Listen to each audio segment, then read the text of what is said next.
Kamusta mga pare ko? Magandang tanghali sa inyo lahat at sa magandang panahong ito nga ay kami naggala ng Tagaytay at sumilip lang kami dito. Napakaganda ng view dito kasi sinulit na namin mga pare ko yung ganda ng panahon kasi nga kulimlim oh. So mga pare ko, yan nga, napakaganda naman ng view. Oh. Kita nyo naman, mamangha ka talaga eh. Talagang nakaka-relax mga pare.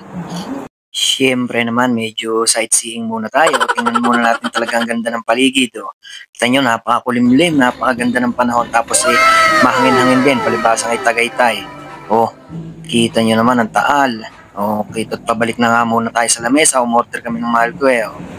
Mahala akong dumating na ang order. Yun, pineapple lang pala ang dumating. Wala pa yung order. Ano na in order mo? Meron na? Wala pa. At sa amin ng pag-aantay, isang balawbaw na kanin ang dumating. Isang banyerang fried chicken. At syempre, ang isang platitong pansit. Yan ang in-order namin. At syempre, laging may pineapple juice kontra high blood. At eto, nakita nyo, hindi na nga namin na-videohan at ubos naman pansit lang na natira dahil ang dami naming gutom kasi nga tagal namin nag-antay. Kaya sold naman, sulit. Eto, pack up muna kami ng mahal ko at talaga namang bigil din napakasarap din ang kain namin. Siyempre, bago umuwi, sightseeing muna kami, silip-silip muna din sa magandang view. Kita nyo ang ganda, grabe. Sana mapuntahan ulit namin to sa mga susunod pang kabanata.